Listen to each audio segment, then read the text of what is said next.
there, what about ye? Thanks for joining me in my wee video here. We're going to draw Henry Charles Albert David. That's his real name. He didn't get a last name because he's so posh. So Henry Charles Albert David. But then his ma started calling him Harry. Wee Prince Harry. The younger brother of Prince Charles, Princess Diana. So, once again, starting drawing the eyes, the nose, and the mouth. If you start off that way, that means you're not locked in. If you want to change any of the features, if you draw the head shape first, then you're kind of locked into a set head shape. So you can be a wee bit free with the features if you draw them first, I find. So he's got very squinty eyes. I don't even think I'm going to draw any eyeballs, you know. Very squinty eyes. Get the cheeks in now. And then his jaw and his beard. He's a wee wild man, Prince Harry. I always remember him as a wee kid on the balcony with all the other royals.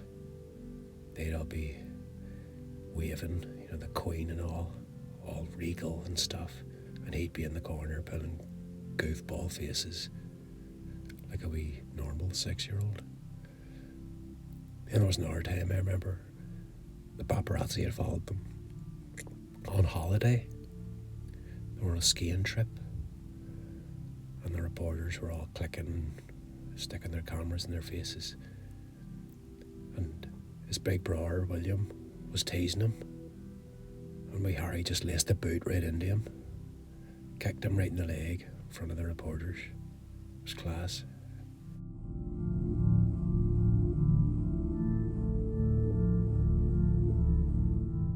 So when you're drawing hair, you don't want to draw each individual strand. Look at it as one big unit, a big clump or a bunch of wee clumps. But beards are different. You do want to draw each individual strand.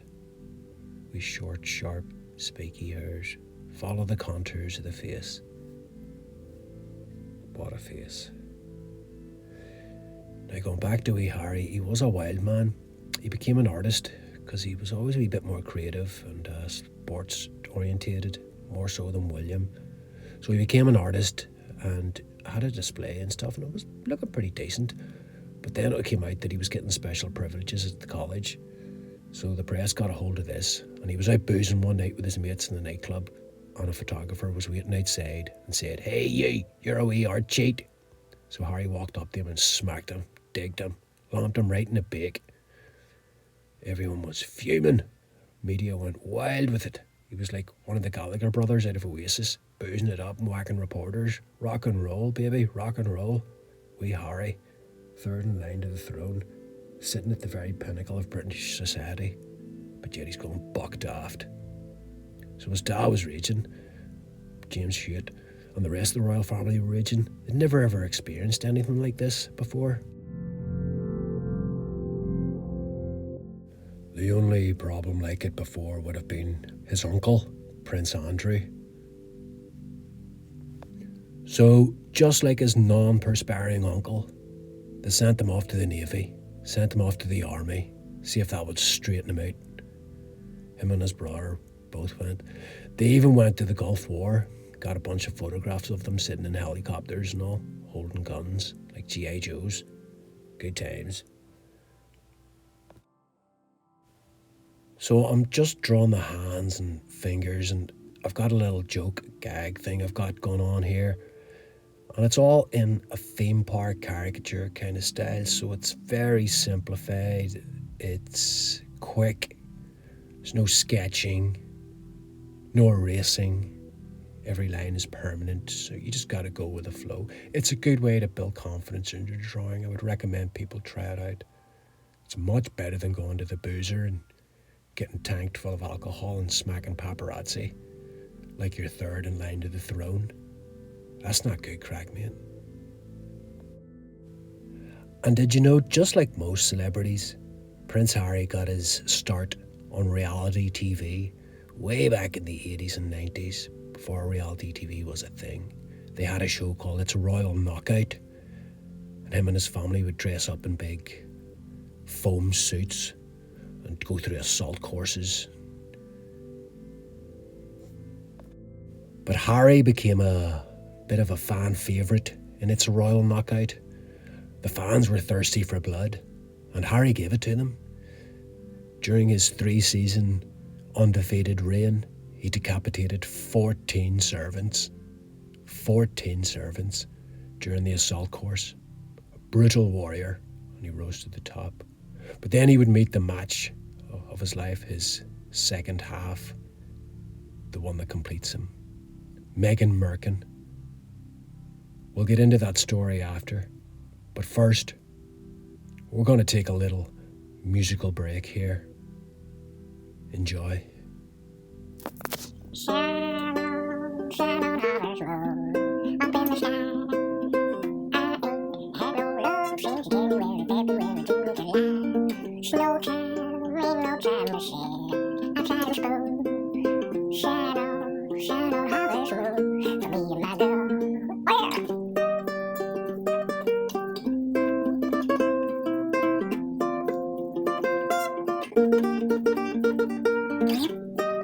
Hope you enjoyed that. I certainly did. Lovely wee musical number there.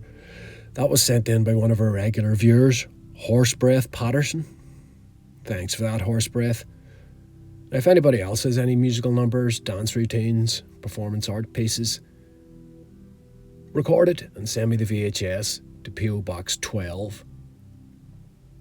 Now, getting back to Harry. He met the match of his life after he'd been to the army and been to the Gulf War. He came back. And not a lot of people know this, but Harry is a cheese string aficionado. Very much into his cheese strings. And it was during a cheese string binge in 2007 that he met his future wife, Meghan Markle. Her grandfather was the inventor of the merkin, a glorious invention in the 70s. It's kind of like a wig, but you don't wear it on your head.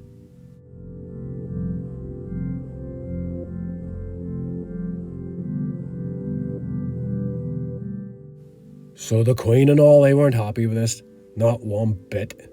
He was meant to marry a princess, not some American that eats string cheese.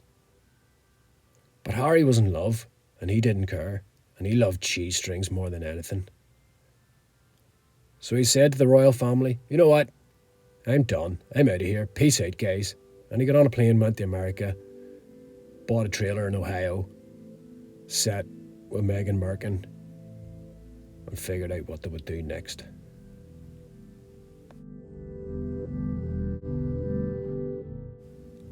I'm colouring it in with art sticks, by the way. Art sticks are just like colouring pencils, but with no wood.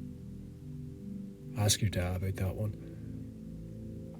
And you can get big spaces covered, and then you can go in fine with the point on it.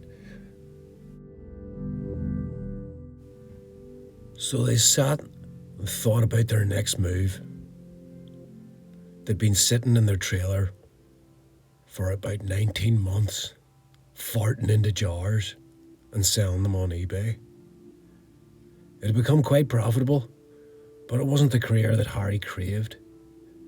He wanted to be more productive. So he started writing a Netflix series.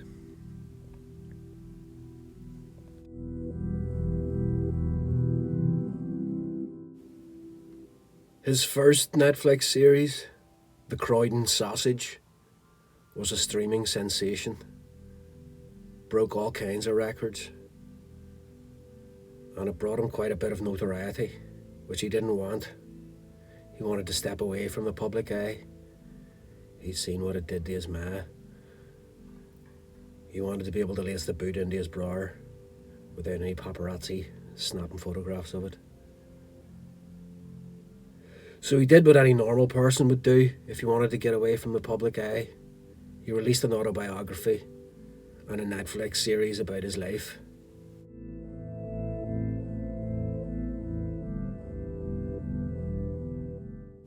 So as you can see, I'm building up layers of colour here. Starting off light touches, really loose. And then once I've got all the main colour down, I can go in with the art sticks with a fine tip and get more defined, highlight more defined lines.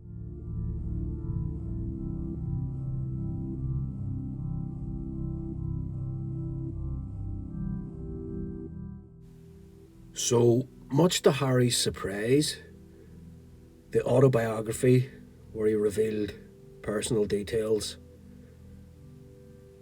and the Netflix series which revealed personal details, it didn't make people lose interest in him. It had the opposite effect, actually. People wanted to know more about him. Weird how that works, isn't it?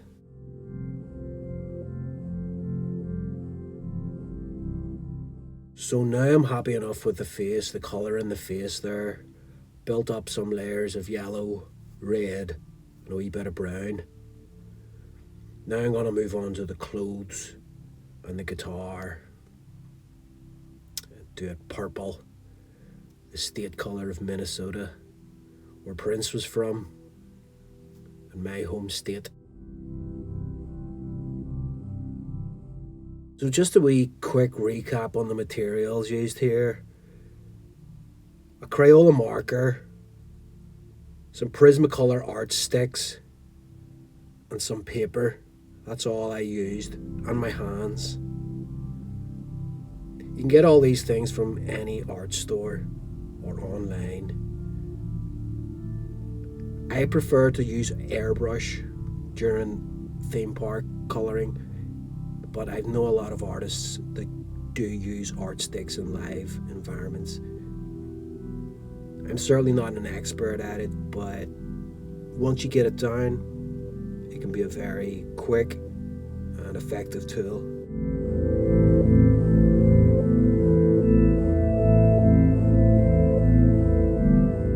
One thing to take away from this video is to try and draw without sketching. This is a theme park style, quick 15-minute drawing, not a detailed illustration. I'm not sitting down for hours planning things out. It's pen to paper, it's go. No erasing, no second guessing.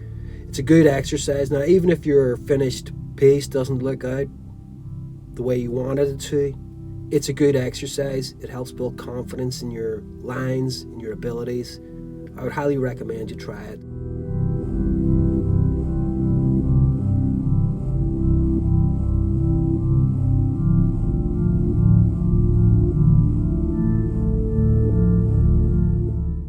So now that I've got everything coloured, all the colours laid down on the face, and the body, and the guitar, going in and just highlighting certain areas and darkening certain areas, get a wee bit of contrast in there, and then that's pretty much it. Bob's your uncle, or Prince Andrew's your uncle.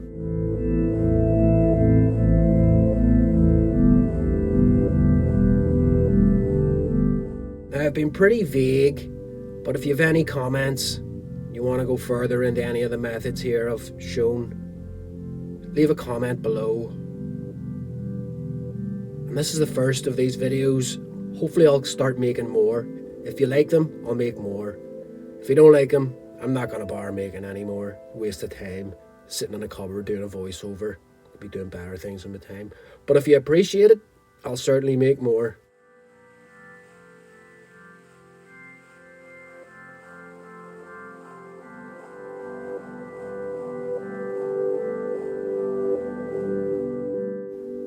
I'm getting the background in here.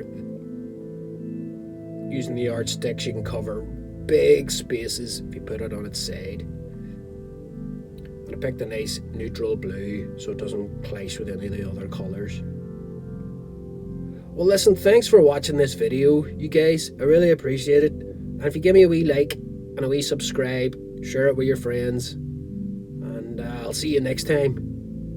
Moisten the Magpie, you marvellous Michaels.